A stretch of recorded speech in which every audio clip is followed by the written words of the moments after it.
How do you think that young people can empower themselves as far as their science education, as far as what they can do with that to make changes in the world? Yeah, especially with science education being so kind of patchy. I guess that's one way to put it. It is patchy, and one school is not the same as another. Different teachers are different. Our educational system is not the best for sciences right now across the nation. Right.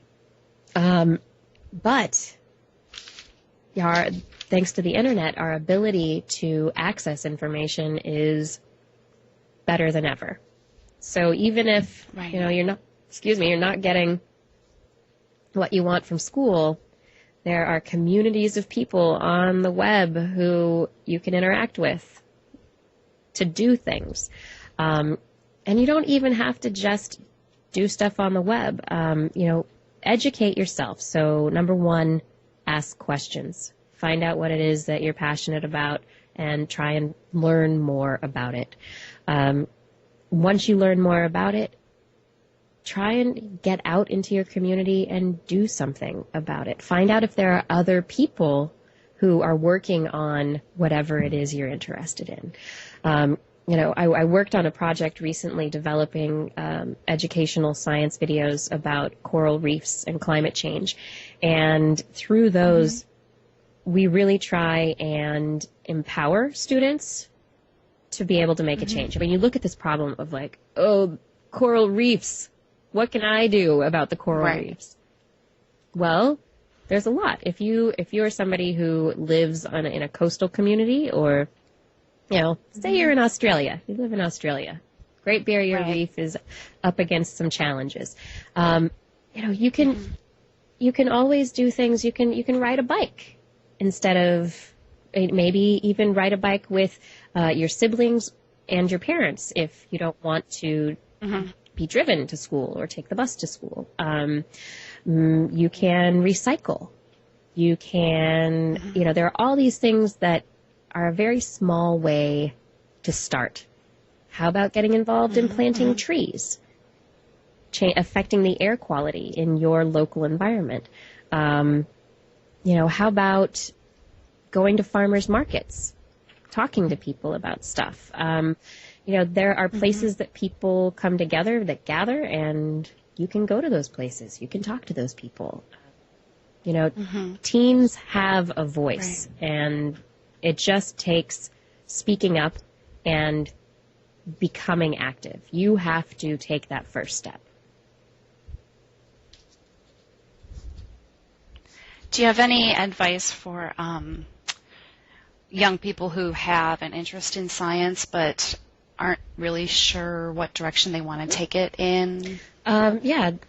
Just try and learn as much about as many different subjects as possible. And maybe start with a fun magazine like New Scientist, or there are some magazines that are more directed towards the teen audience, but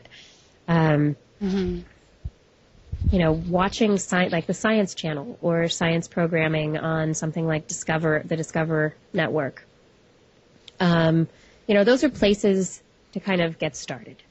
They're popular, they're written for a general audience, so you're not going to get a lot of really deep information, but it's just a place to start. Find out what you're interested in, what really gets you excited, and then, like I said, there are these places, big buildings with books. You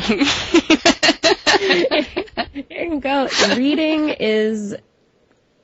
is the best way to get that information into your head.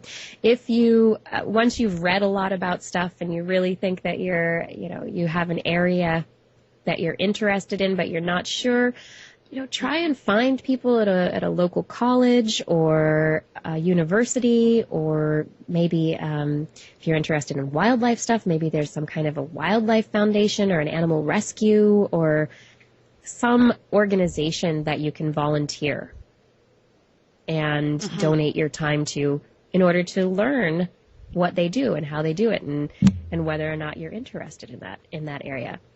you don't have to spend your life doing it, maybe a summer. And, one summer is a great way to find out whether or not it's something you want to spend the rest of your life doing. Right. Right. I went to Rumble, that, biological lab for 6 weeks, fell in love with birds, and had this really interesting path to my career for a little while. Mm-hmm. You mentioned that your parents were very supportive of your scientific interests. Did you find that your school was as well? What have your experiences been as being female and being in science, and has it been encouraging or a mix? A mix. I mean, I have to say high school was not altogether a supportive environment. Right. In terms of science classes, we were really limited in the number of classes that we had, and we didn't have any advanced placement classes. We didn't have. I mean, we had biology, chemistry, and physics. That was it.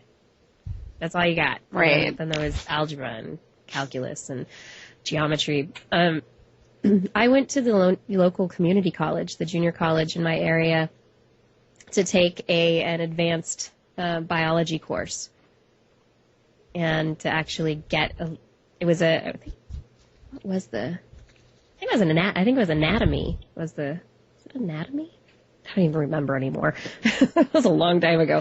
But it was something I wanted to do more than what I'd gotten in school, and I was like, oh, junior college. All you have to do is take a placement test to pass, see if you pass their general writing and math requirements. Right. And if you pass those, then you can take any class you want at the JC, and it doesn't matter if you're still in high school. And so right. that was how I spent one summer, was taking a biology class. Remember, we dissected cats. That was hard. Ooh. That was really hard. I know. The cat I dissected was pregnant, so we got in, and I was like, "Is that its intestine?" No. Oh. That was its uterus. Lots of little things. Yeah. Oh no. Yeah, that was quite an experience. I bet. Do you think that the biological sciences have more women in them in general, or are there friendlier sciences for women? I think that whatever you're interested in, you need to do it and not let people stand in your way. That's just something I have to say off the bat, because if, there are different places, different universities, the percentages are changing. Yes, the biological sciences have more women than men. That's true. So the physical sciences are dominated by men. But when you look at the faculty, even in biological sciences, usually there are more male faculty just across the board than there are females. So regardless of what your class makeup is, you're still looking at these role models who are mostly men. The people who make the decisions in the departments are mostly male. So it doesn't really matter where you go at this point, unfortunately, although the percentages are changing and they are getting better, because people have been working very hard to try and change them. Right. And, it does come down to people in the end. You're going to find supportive male faculty members and unsupportive female faculty members. Just depending on who the people are. Like, my graduate, the graduate advisor I ended up with was a man. That I finished my degree with was a man, and he was supportive and he was fabulous, and it was great. That said, I think you need to try and do whatever you need to do.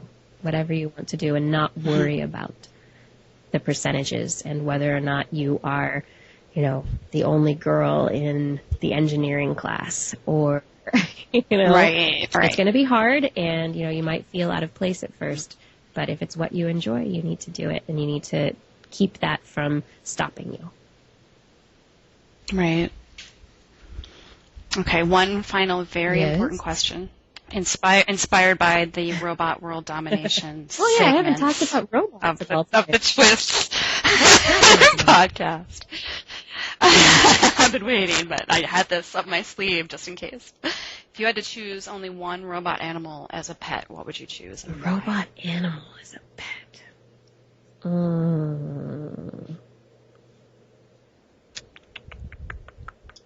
That's really hard. That's a really hard question. See, I know that there's already a robotic dinosaur, Pleo.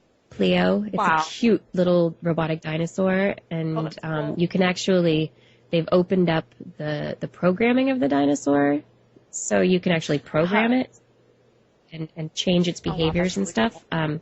So I've always wanted Pleo. I've always wanted a Pleo. That said, and does it have to? Okay. Do I have to pick one? Okay, you can pick a few. You can pick a few. A rat with a brain implant. Like a real brain they've implant? got these rats that they've implanted. They've implanted these devices into their brain that basically you can control the rat with a remote control. Wow. So then I can have a remote control rat. That could be kind of neat. Here, run this maze. That might be kind of mean. I don't know. Okay, I'm just going to stick with Pleo. I'll go with. I want the dinosaur. All right. So not the robot fish. That doesn't really excite you. No, I'm gonna pass on the robotic fish. Yeah. Although there's a robotic squirrel and a robotic snake. Those are very cool too. And I know they're working on robotic birds. Yeah. See, but that's not your go-to. Yeah. The birds are. I want a real bird. Yeah. Birds are what they are. I want a rat with a joystick, but I want a real bird. It's like Stumpy. That's right, my neurotic scrub jay. Yes. You can't go back. You can't go to robot after that. Yeah. All right. Well, thank you so much. This has been a wonderful interview, and I guess that's all the questions I have. Oh, thank you very much. This was fun.